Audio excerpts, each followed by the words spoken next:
Zoom on news Marathi, प्रत्येक घरासाठी, घरातील प्रत्येकासाठी।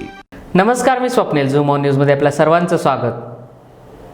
बुलेटिनच्या सुरुवातीला एक नजर हेडलाईन्सवर।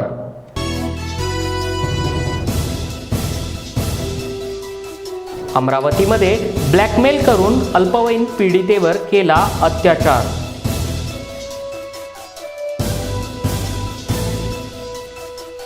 मनपा आयुक्त आस्तिक कुमार पांडे आणि जिल्हाधिकारी सुनील चव्हाण यांनी घेतली कोरोनाची लस।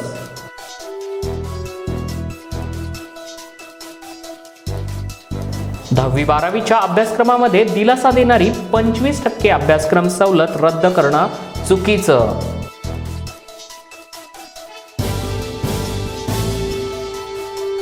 तहसीलदारांनी जप्त केलेला शेकडो ब्रास रेतीसाठा पडून दर जास्त असल्यानं ग्राहकच मिळेना।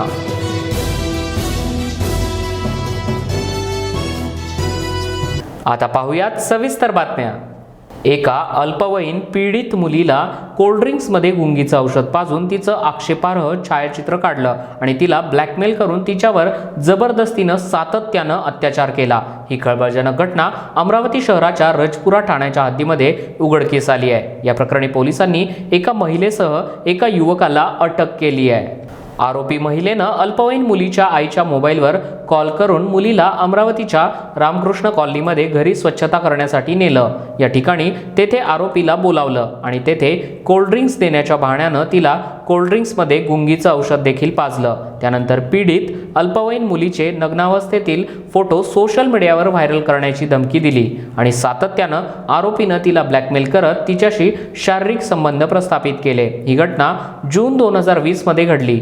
अनेकदा मुलींचं शोषण या आरोपीनं केलं आहे, मात्र अखेर या लैंगिक शोषणाला कंटाळून अल्पवयीन पीडित मुलीनं पोलीस स्टेशनमध्ये तक्रार दाखल केली आहे। यावरून पोलिसांनी आरोपी विरुद्ध पॉस्को अंतर्गत गुन्हा दाखल केला आहे। यामध्ये सूरज रामटेक वय 40 वर्ष आणि एका महिलेला अटक केली आहे।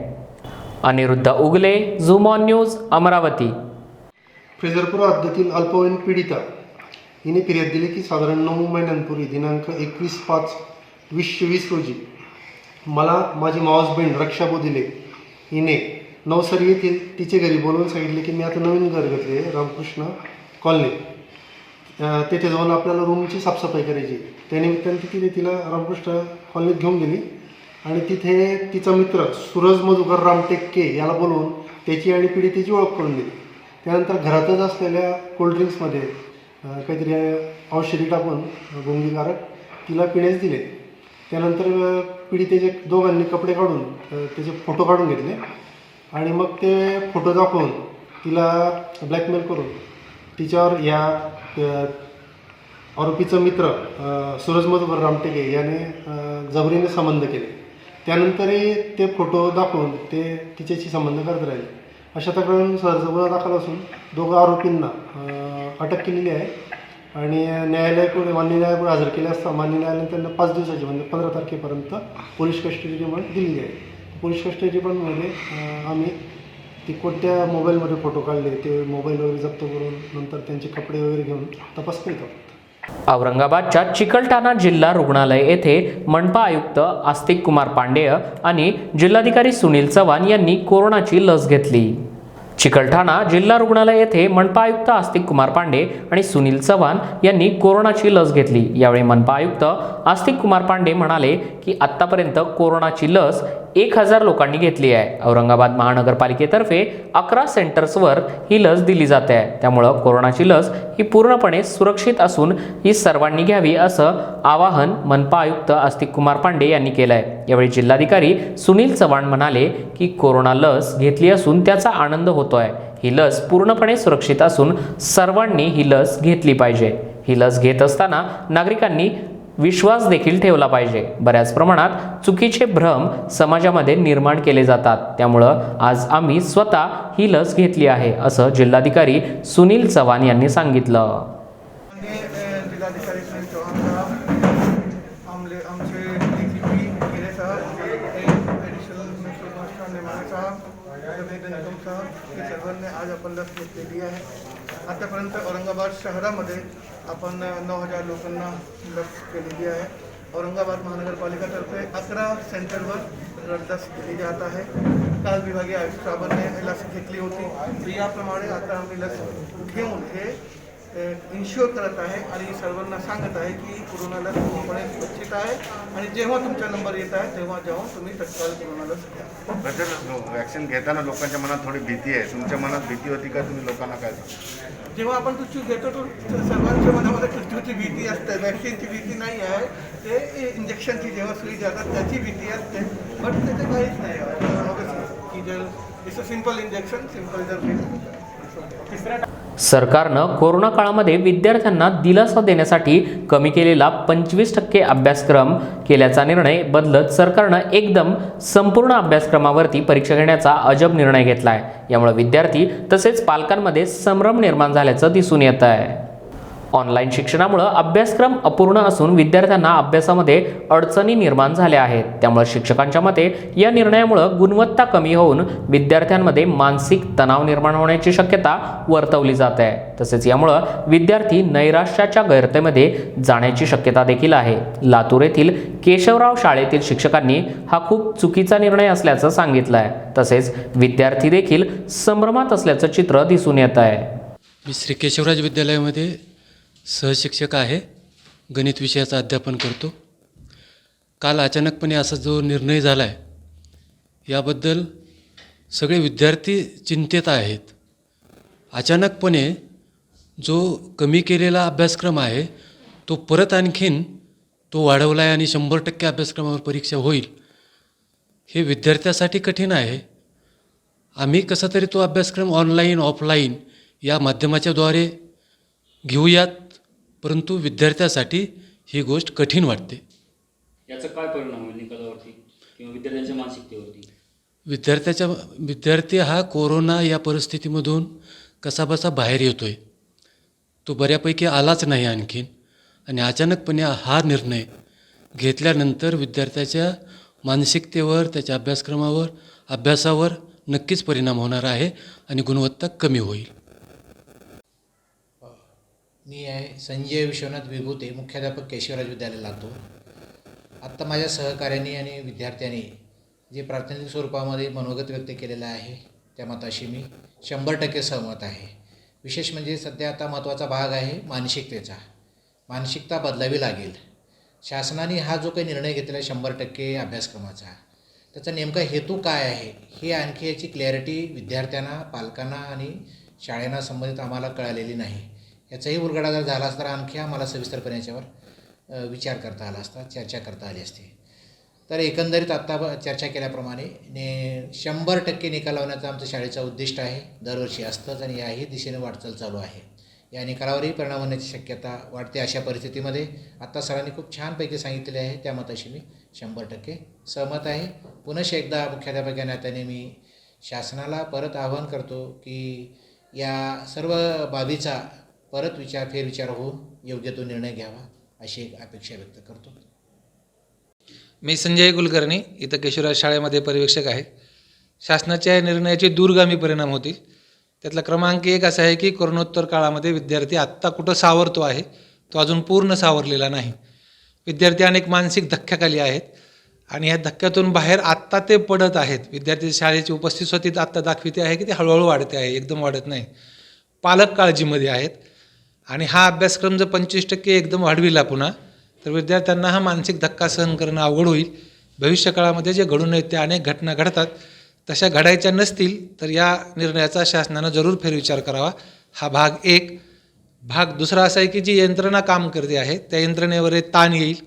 अभ्यासक्रम पूर्ण होईल तो एक शासनाचा भाग म्हणून असेल, पण विद्यार्थ्यांना त्याचं जे ज्ञान मिळायला पाहिजे, त्याला जे आकलन व्हायला पाहिजे, त्याचा फार काही उपयोग होणार नाही. या 2 कारणांसाठी शासनानं घेतलेला जो निर्णय आहे तो बदलण्याची दाट गरज आहे, शक्यता आहे. माझं नाव गंधाली प्रसाद कुलकर्णी. मी केशवराज शाळेमध्ये शिकते 10वीमध्ये. आता सगळ्यात सुरुवातीला जेव्हा सरकारने सांगितलं की 25% अभ्यासक्रम कमी केलेला आहे, तेव्हा त्यानुसार आम्ही तयारी सुरू केली होती. त्यानुसार आमचा अभ्यासही झालेला आहे. शाळेच्या ज्या सराव परीक्षा झाल्या त्या सगळ्या 25% कमी केलेल्या अभ्यासक्रमावरती झाल्या, म्हणजे एकूण 75% अभ्यासक्रमावरती झाल्या.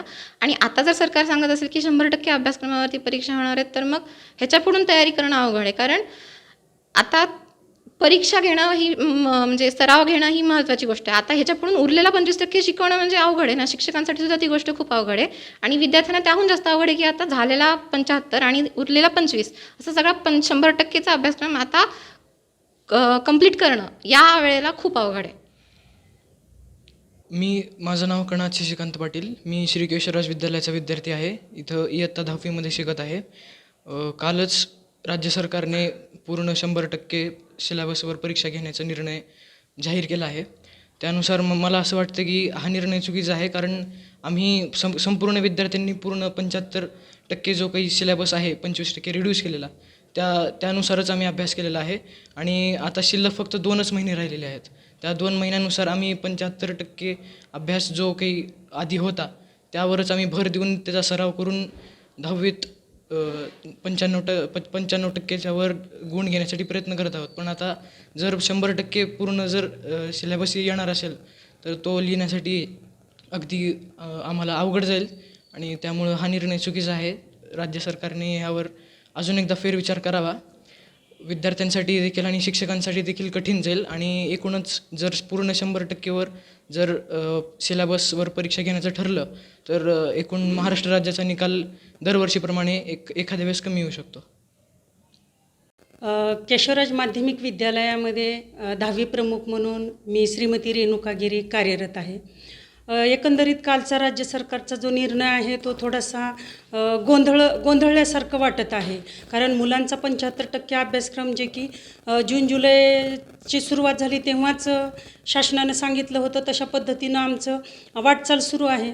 आता जर 100% अभ्यासक्रम म्हटलं तर थोडं अवघड जाणार आहे मुलांना. शिक्षकांना काय नाही, आमचं ज्ञानदानाचं काम आहे ते आम्ही करणारच, परंतु मुलांची मानसिक अवस्था थोडीशी ढासळल्यासारखी होईल आणि गुणवत्तेवर याचा खूप परिणाम होऊ शकतो. गेल्या वर्षी आपले 27 विद्यार्थी 100%चे होते. हो. यावर्षी तुम्हाला किती येईल असं वाटतं? असा जर गोंधळ झाला तर आमची गुणवत्ता ढासळण्याची शक्यता दाट आहे, कारण मुलांची मानसिकता तर ढासळली जाणार आहे. आमचं यावर्षीचं असं जर नियोजन पाहिलं तर कमीत कमी आमचे 50 विद्यार्थी तर 100%च्या यादीत येतील अशी आमची खात्री होती, परंतु शासनाच्या निर्णयानुसार थोडंसं अवघड वाटतंय. अवैध उत्खनन प्रकरणामध्ये जप्त करण्यात आलेली शेकडो ब्रास रेती जिल्ह्यामध्ये ठिकठिकाणी बेवारस पडून असल्याचं चित्र दिसून येत आहे. भंडारा तहसील कार्यालय परिसरामध्ये जवळपास 260 ब्रास रेतीसाठा बेवारस स्थितीमध्ये असून 3 वेळा या रेतीसाठ्याचा लिलाव प्रक्रिया पार पाडण्यात आली. मात्र दर जास्त असल्यानं ग्राहकांनी त्याकडे पाठ फिरवली. आता सदरची रेती घरकुल लाभार्थ्यांना मोफत देण्याची भूमिका प्रशासनानं घेतली असून त्या संदर्भात पाठपुरावा सुरू आहे. जिल्ह्यामध्ये एकाही रेती घाटाचा अद्याप लिलाव झालेला नाही. मात्र अवैध रेतीचं उत्खनन मोठ्या प्रमाणात सुरू आहे. महसूल विभागाच्या वतीनं त्यांच्यावर कारवाई केली जाते. यामध्ये वाहनांसह रेती देखील जप्त केली जाते. तस्कर वाहन सोडून नेतात, मात्र जप्तीची रेती त्याच ठिकाणी पडून राहते. या रेतीकडे कुणाचंही लक्ष नसतं. बेवारस असलेली ही रेती पुन्हा चोरीला जाण्याची भीती असते. सदर हा रेतीसाठा आपला तहसील आवारामध्ये जमा आहे. या रेतीसाठ्याला लिलाव करण्यासाठी मान्य बेजूर साहेब म्हणजे उपजिल्हाधिकारी आपले उपविभागीय अधिकारी यांच्या मार्फत लिलावाची प्रक्रिया राबवत आली. त्या केसमध्ये साधारणतः 3 वेळा हा लिलाव करण्याची प्रोसेस केली, मात्र त्या ठिकाणी कोणीही त्या ठिकाणी लिलाव घेण्याकरता साठा घेण्याकरता कोणीही त्या ठिकाणी सादर आले नाही. त्याच्यामुळे ती सध्याची प्रक्रिया त्या ठिकाणी थांबलेली आहे. पुनश्च समजा कोणी मागणी केली त्या ठिकाणी आपण त्या ठिकाणी त्या व्यक्तींना आपण उपलब्ध करून देऊन शासकीय नियमानुसार जे काही ऑफसेट प्राईस आहेत त्या ऑफसेट प्राईसनुसार. मात्र अद्यापपर्यंत मागील 3 लिलावामध्ये कोणीच भागीदारात सहभागी नसल्यामुळे ती लिलाव जो आहे साठा केला जमा केलेला जो आहे तो त्या ठिकाणी अस्तित्व आहे. 16 फेब्रुवारी म्हणजे वसंत पंचमी. या दिवशी श्री विठ्ठलाचा रुक्मिणी मातेसोबत विवाह सोहळा पार पडतोय. सध्या पंढरपूरमध्ये देवाच्या लग्नाची लगबग सुरू आहे. श्री विठ्ठल रुक्मिणी मातेला खास बेंगलोरवरून विवाह पोशाख मागवण्यात आलाय. बेंगलोरच्या विठ्ठल भक्त सविता चौधरी यांनी हा पोशाख तयार केला आहे. श्री विठ्ठल हे विष्णूचा अवतार समजले जातात. यामुळं विष्णुदेवाशी निगडीत असलेल्या पांढऱ्या शुभ्र वस्त्रावर शंख चक्र अशी चित्रे कोरण्यात आली आहेत. 5 दिवसांवर विवाह सोहळा येऊन ठेपल्यानं आपल्या घरी जशी विवाह सोहळ्याची लगबग घाईगडबड असते तीच परिस्थिती आज विठ्ठल मंदिरामध्ये दिसते आहे. लग्नाचा बस्ता बांधणे, वराडी मंडळींची यादी तयार करणे, नवरा नवरीची मिरवणूक काढणे, सुग्रास भोजनाचा मेनू तयार करणे यासाठी मंदिर समिती अहोरात्र कष्ट घेते आहे. प्रत्येक वर्षी या विवाह सोहळ्याला राज्यातील कानाकोपऱ्यातून हजारो भाविक येत असतात. मात्र यावर्षी कोरोनाच्या सावटाखाली हा विवाह सोहळा पार पडतोय. लातूर येथील धनगर समाजाला आरक्षणापासून वंचित ठेवण्याचं काम प्रस्थापित समाजातील आजपर्यंतच्या सर्व मुख्यमंत्र्यांनी केलं आहे. राजकीय हेतूनं आरक्षण रोखलं असल्याचा आरोप ॲडव्होकेट अण्णाराव पाटील यांनी केला असून भाजप देखील केवळ राजकारण करत आहे. तसेच जर ओबीसीमधून धनगर समाज एसटीमध्ये समाविष्ट केला तर ओबीसींमध्ये रिक्त झालेल्या जागेंमध्ये काही जागा वाढवून मराठा समाजाला देखील आरक्षणाचा लाभ घेता येईल आणि तोही तिढा सुटेल. हे निर्णय केवळ राजकीय पक्षांनी आणि नेत्यांनी घेतल्यास सुटतीलच असं मत अण्णाराव पाटील यांनी यावेळी व्यक्त केलं आहे. येत्या 16 तारखेला म्हणजे वसंत पंचमीला विठ्ठल रुक्मिणीचा विवाह सोहळा आहे. दरच वर्षी वसंत पंचमीला विठ्ठल रुक्मिणीचा विवाह सोहळा इथं पार पडतो. घरामध्ये एखादं लग्नकार्य असल्यानंतर जशी धामधूम असते अशाच पद्धतीची धामधूम ही विठ्ठल मंदिरामध्ये या काळामध्ये पाहायला मिळते. दरवर्षी हजारोच्या संख्येनं लोक या विवाह सोहळ्याला उपस्थित असतात. मात्र यावर्षी कोविडचा प्रादुर्भाव विचारात घेता सामान्य लोकांना मात्र या विवाह सोहळ्यामध्ये सहभागी होता येणार नाही. असं जरी असलं तरी आमच्या घरचं कार्य आहे अशा पद्धतीनं अतिशय नियोजनपूर्वक या विवाह सोहळ्याची सगळी तयारी आता अंतिम टप्प्यामध्ये आहे. अगदी देवासाठी जो बस्ता बांधला जातो तो सुद्धा आता आम्ही बांधलेला आहे. आणि यावर्षीचं वैशिष्ट्य असं आहे की बेंगलोरच्या एक भाविक सविता चौधरी यांचं नाव आहे आणि त्यांचे वडील SM चौधरी यांनी त्यांनी स्वतः बनवलेले कपडे हे पांडुरंगाला आणि रुक्मिणीला दिलेले आहेत. कांजीवरम सिल्कमधली ही साडी अतिशय आकर्षक अशी आहे आणि आपणा सर्वांना माहितीच आहे की पांडुरंग हा विष्णूचा अवतार मानला जातो. त्याच्यामुळे विष्णूजवळ असलेली जी आयुध आहेत ज्यामध्ये चक्र आहे, शंख आहे, याचा अतिशय नक्षीदार पद्धतीनं या भाविकांनी स्वतः हाताने हे शंख चक्र या देवाच्या अंगीवर तयार केलेले आहेत. हे दोन्हीही कपडे हे पांढरे शुभ्र आहेत. आपणा सर्वांना माहिती आहे की वसंत पंचमीपासून रंगपंचमीपर्यंत देवाला शुभ्र कपडे परिधान केले जातात आणि त्याचा पहिला दिवस हा विवाह सोहळा आहे. यामध्ये चक्क सगळे वराडी असतात. यामध्ये संपूर्ण गावातून खूप मोठ्या प्रमाणावर जशी वरात काढली जाते, लग्नाच्या अगोदर जशी मिरवणूक काढली जाते अशी मिरवणूक देवाची काढली जाते आणि या मिरवणुकीची सांगता सभामंडपामध्ये झाल्यानंतर मोठ्या उत्साहात रुक्मिणी माता आणि विठ्ठलाच्या मध्ये अंतरपाठ धरून मंगलाष्टका म्हणून अक्षता टाकून हा अगदी आपण सामान्य माणसाचा लावला जातो तसा विवाह लावला जातो. त्याची संपूर्ण तयारी यावर्षी आम्ही पूर्ण केलेली आहे. अगदी वराडींना जेवणाची सुद्धा व्यवस्था दरवर्षी असते त्याचप्रमाणे केलेली आहे. मात्र यावेळी वराड्यांची संख्या ही मर्यादित ठेवण्यात येणार आहे.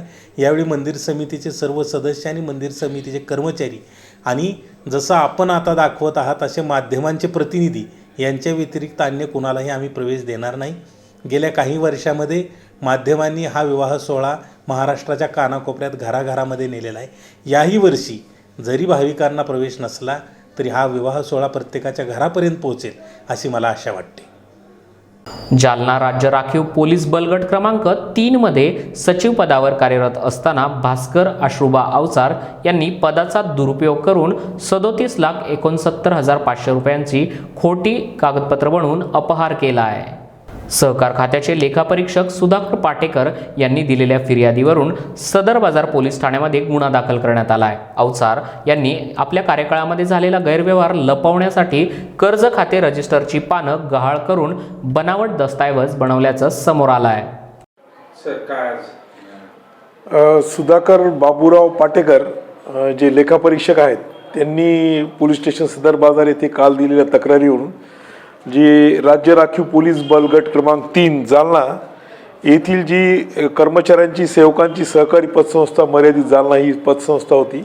या पतसंस्थेमधील जो कर्मचारी होता तत्कालीन भास्कर अश्रुबा अवचार राहणार telecom colony Sindkhed Raja road Jalna या सदर कर्मचाऱ्याने तत्कालीन असताना तिथे एकूण 37,69,500 रुपयाचा अपहार केल्याबद्दलची तक्रार आमच्याकडे प्राप्त झाल्यावरून गुन्हा दाखल केलेला आहे. सदर गुन्ह्याचा तपास सुरू आहे.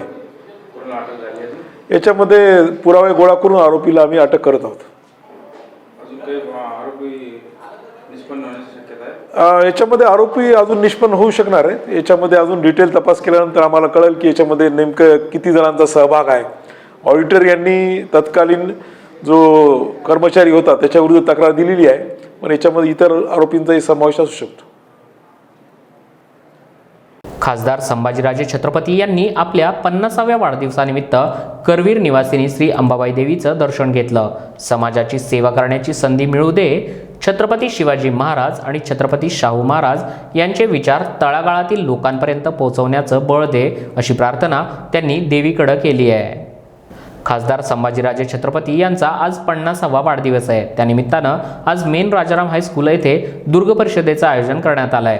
पारंपरिक रीतिरिवाजाप्रमाणे ते आज करवीर निवासिनी अंबाबाई देवीच्या दर्शनासाठी मंदिरात आले होते. खासदार संभाजीराजे यांच्या हस्ते देवीला साडी चोळी वाहण्यात आली. तसेच त्यांच्या हस्ते देवीची आरती देखील करण्यात आली. त्यानंतर त्यांनी माध्यमांशी संवाद साधलाय. रीतिरिवाजाप्रमाणे त्यांनी आज श्री करवीर निवासिनी अंबाबाई देवीचं दर्शन घेतलं. समाजाची सेवा करण्याची जास्तीत जास्त संधी मिळावी, तसेच छत्रपती शिवाजी महाराज आणि शाहू महाराज यांचे विचार समाजापर्यंत पोहोचवण्यासाठी मी कटिबद्ध आहे. ते तळागाळापर्यंत पोहोचवण्यासाठी मला ताकद मिळावी, असं साकडं करवीर निवासिनी अंबाबाईला घातलं असल्याचं खासदार संभाजीराजे छत्रपती यांनी सांगितलं आहे. गोरेगाव विधानसभा मतदारसंघातील सिद्धार्थनगर पत्रचाळीच्या रखडलेल्या पुनर्विकासाबाबत रहिवाशांना न्याय मिळवून देण्यासाठी आमदार विद्या ठाकूर यांनी धरणं आंदोलन केलं आहे. गेल्या 12 वर्षांपासून रखडलेल्या सिद्धार्थनगर पत्राचाळीच्या प्रकल्पासाठी आज भारतीय जनता पक्षातर्फे धरणं आंदोलन करण्यात आलं. स्थानिकांना ना घर मिळालं ना भाडं, याचा निषेध करण्यासाठी आणि स्थानिकांना लवकरात लवकर घर मिळवून देण्यासाठी भारतीय जनता पक्ष काम करणार असल्याचं यावेळेस पक्षातर्फे सांगण्यात आलं.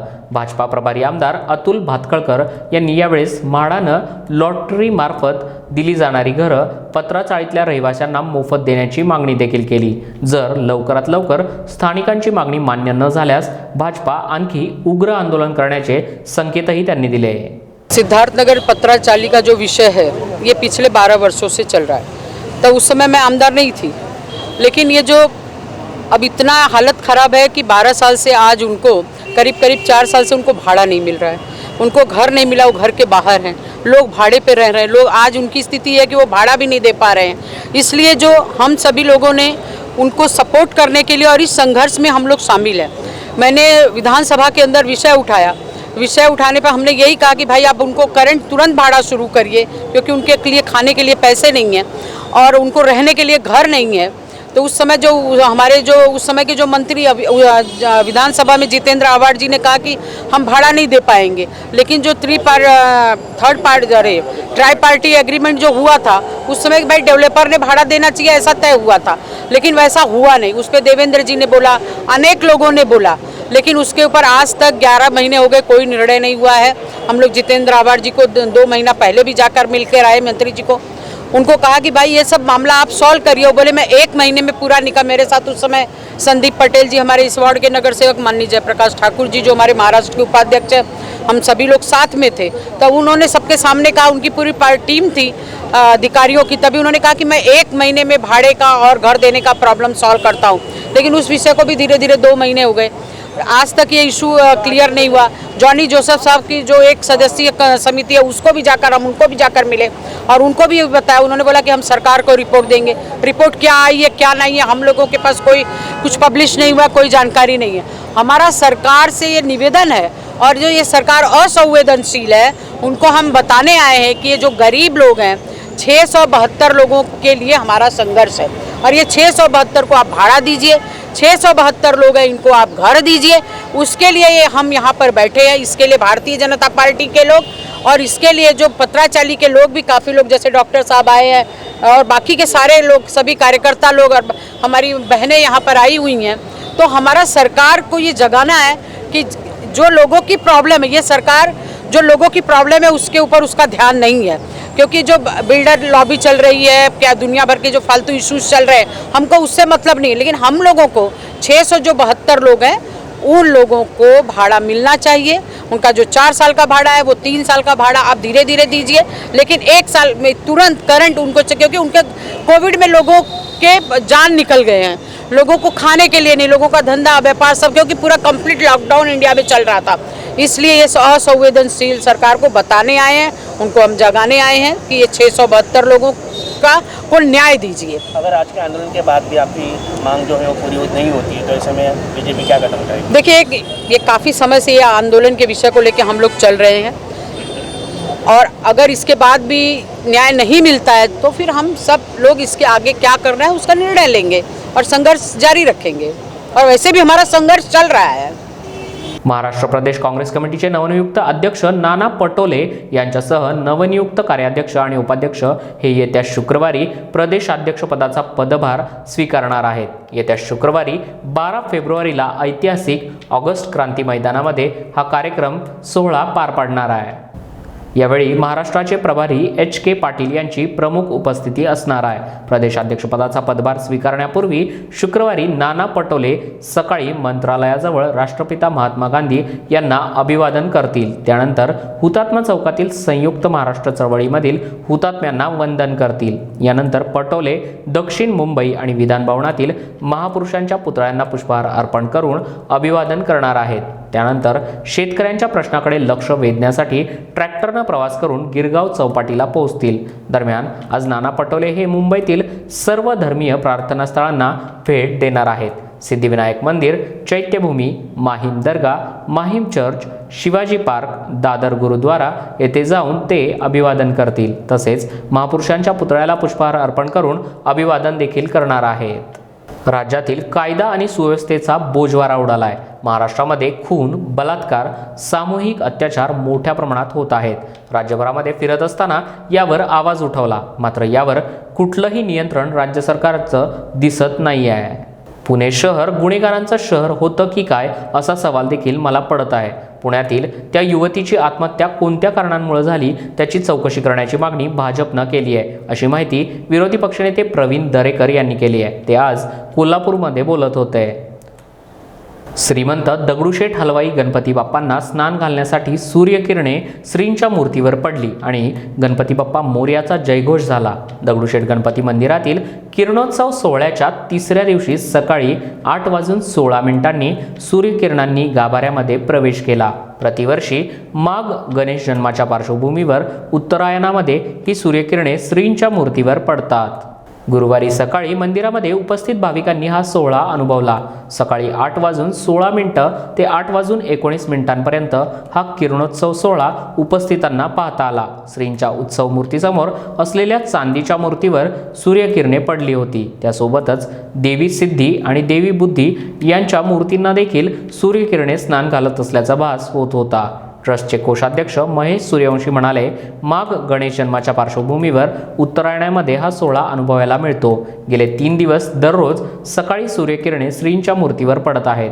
दगडूशेठ गणपती मंदिर हे पूर्वाभिमुख असल्यानं ही किरणं मूर्तीवर पडतात। मंदिराची रचना पूर्वाभिमुख आणि उंच असल्यानं गाभाऱ्यामध्ये सूर्यकिरणांचा यावेळी प्रवेश होतो, त्यामुळे भाविकांना हा सोहळा अनुभवता आला। जय गणेश। आज श्रीमंत दगडूशेठ हलवाई गणपती बाप्पांना स्वतः स्नान घालण्यासाठी सूर्यकिरणं ही श्रींच्या मूर्तीवर आज आपण पडलेली पाहिली। गेले 3 दिवस, आजचा हा 3रा दिवस आहे। माघ गणेश जन्माच्या पार्श्वभूमीवर प्रतिवर्षी आपलं मंदिर हे पूर्वाभिमुख असल्यामुळे ही किरणं श्रींच्या अंगावर पडत असतात आणि आज तो आनंद आपल्याला या माध्यमातून आज घेता येणार आहे। दरवर्षी साधारण उत्तरायणामध्ये गणेश जन्माच्या पार्श्वभूमीवर ही किरणं श्रींच्या अंगावर पडताना आम्ही पाहत असतो। मंदिराची रचनाच पूर्वाभिमुख आणि उंच असल्यामुळे बरोबर गाभाऱ्यामध्ये ही सूर्यकिरणं ही प्रवेश करतात आणि गणपती बाप्पांची आणि सूर्य देवतेची ही भेट ही घडते आणि हा अत्यंत अद्वितीय सोहळा आपल्या सर्व गणेश भक्तांना आज पाहायला मिळतो। हे आपली भाग्याची गोष्ट आहे। धन्यवाद। कोरोनापासून मुक्ती मिळावी म्हणून सर्वत्र कोरोनाची लस दिली जात आहे। मात्र या कोरोना लसीचा पहिला डोस दिल्यानंतर 15 दिवसांच्या आत अमरावती जिल्ह्यामध्ये माजी मंत्र्यांसह 20च्या वर आरोग्य कर्मचाऱ्यांना कोरोनाची लागण झाली आहे। पहिल्या टप्प्यामध्ये आरोग्य कर्मचाऱ्यांना आणि फ्रंटलाईन वर्कर्सना देखील कोरोनाची लस देण्यात आली आहे. माजी कृषी मंत्री डॉक्टर अनिल बोंडे यांनी ही लस घेतली आणि लस घेतल्यानंतर 15 दिवसांच्या आतच त्यांना परत कोरोनाची लागण झाल्याचं स्पष्ट झालं आहे. याशिवाय जिल्हा सामान्य रुग्णालयातील काही नर्सेस आणि जिल्ह्यातील काही डॉक्टरांना सुद्धा कोरोनाची बाधा झाली आहे. कोरोनाचा पहिला डोस दिल्यानंतरही शरीरात अँटीबॉडीज व्हायला वेळ लागत असल्यानं ही कोरोनाची लागण झाल्याचं अमरावतीचे जिल्हा शल्य चिकित्सक श्यामसुंदर निकम यांनी सांगितलं आहे. 16 जानेवारीला मी कोविशिल्ड ही कोरोनाची वॅक्सिन घेतलं आणि साधारणतः त्या वॅक्सिननंतर इम्युनिटी यायला वेळ लागतो. विशेषतः या वॅक्सिननंतर बूस्टरनंतर इम्युनिटी इफेक्टिवली येऊ शकते. कदाचित मी काही कोरोनाच्या पेशंटच्या संपर्कात आलेलो असेल आणि त्यामुळं मला 5 तारखेला ताप यायला लागला आणि त्यामुळं मग मी कोरोनाची टेस्ट घेतली आणि ती कोविड पॉझिटिव्ह आली. गेल्या 5 दिवसापासून मी रेमडेसिवीर आणि जी योग्य ट्रीटमेंट आहे ती घेत आहे आणि मला अतिशय चांगलं वाटतं आहे. सिम्पटम्स कमी झालेले आहे. परंतु कोरोनाची वॅक्सिन घेतल्यानंतरही कोरोना झाला यामुळं कोणाच्या मनात संभ्रम निर्माण होतो. तो संभ्रम निर्माण होऊ नये, कारण कोरोनाच्या वॅक्सिननंतर कमीत कमी 21 दिवस, कारण हे ॲक्टिव्ह इम्युनायझेशन आहे, हे पॅसिव्ह इम्युनायझेशन नाही. ॲक्टिव्ह इम्युनायझेशनमध्ये कमीत कमी 21 दिवसानंतर इम्युनिटी यायला सुरुवात होते आणि बूस्टर डोजनी ती वाढते आणि संपूर्ण संरक्षण देते. आणि त्यामुळं प्रत्येकाने कोरोनाचं वॅक्सिन घेणं आवश्यक आहे. बूस्टर डोजसुद्धा घेणं आवश्यक आहे. मी सुद्धा बूस्टर डोज घेणार आहे आणि त्यामुळं कोरोनाचं वॅक्सिन घेतलं म्हणजे ताबडतोब 10-15 दिवसात तुम्ही प्रोटेक्ट झाले असं होत नाही आणि त्यामुळं काळजी प्रत्येकाने घ्यावी अशी माझी विनंती आहे. नाही, आतापर्यंत नक्कीच काही लोकांना पहिला डोस घेतल्यानंतर कोरोना विषाणूची बाधा झालेली आहे, पण याचा लसीकरणाचा आणि बाधा होण्याचा सरासरी काही संबंध नाही. कारण कोरोनाची लस जी आहे ती 2 डोसेसमध्ये आपल्याला द्यायची आहे. पहिला डोस घेतल्यानंतर 28 दिवसांचा दुसरा डोस देणार आहोत आणि जे काही आता शास्त्रीयदृष्ट्या सिद्ध झालेलं आहे या लसीविषयी, त्यामध्ये दुसरा डोस झाल्यानंतर 2 आठवड्यानंतर त्यामध्ये प्रतिकारशक्ती निर्माण होते आणि म्हणून जोपर्यंत ही प्रतिकारशक्ती निर्माण होणार नाही तोपर्यंत आपल्याला जे काही कोविड ॲप्रॉप्रिएट बिहेवियर ज्याला म्हणतो, मास्कचा वापर असेल, हात वारंवार धुणे असेल, सोशल डिस्टन्सिंग, या सगळ्यांचा वापर करणं गरजेचं आहे. म्हणून ज्या कोणी लस घेतली असेल त्यांनी एकदम असं आता मला कशाची भीती नाही असं वाटून घेणं अत्यंत चुकीचं आहे. उलट त्यामुळं जास्त धोका संभवू शकतो आणि म्हणून लसीकरण करणं हे जेवढं गरजेचं आहे तेवढंच लसीकरण केल्यानंतरही कमीत कमी दुसरा डोस झाल्यानंतर 2 आठवड्याच्या नंतरच ही प्रतिकारशक्ती निर्माण होत असल्यामुळे त्यांनी तोपर्यंत, मी तर असं म्हणेल की ही जी आता कोरोनानं आपल्याला सवय लावून दिलेली आहे मास्क घालण्याची किंवा वारंवार हात धुण्याची, ही जर आपण नेहमीसाठी अवलंबली तर नक्कीच बऱ्याचशा आजारांपासून, नुसत्या कोरोनापासूनच नाही तर बऱ्याचशा आजारांपासून आपण स्वतःला दूर ठेवू शकतो. बुलेटिनच्या शेवटी पुन्हा एकदा एक नजर हेडलाईन्सवर.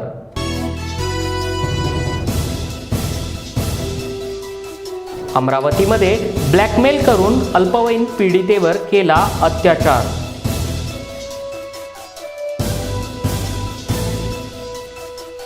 मनपा आयुक्त आस्तिक कुमार पांडे आणि जिल्हाधिकारी सुनील चव्हाण यांनी घेतली कोरोनाची लस.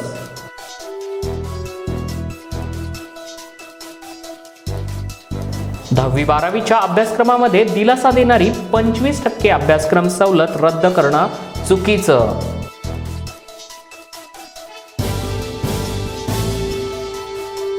तहसीलदारांनी जप्त केलेला शेकडो ब्रास रेतीसाठा पडून, दर जास्त असल्यानं ग्राहकच मिळेना.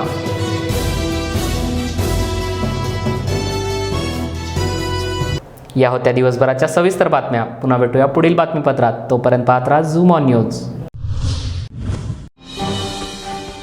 झूम ऑन न्यूज मराठी, प्रत्येक घरासाठी, घरातील प्रत्येकासाठी.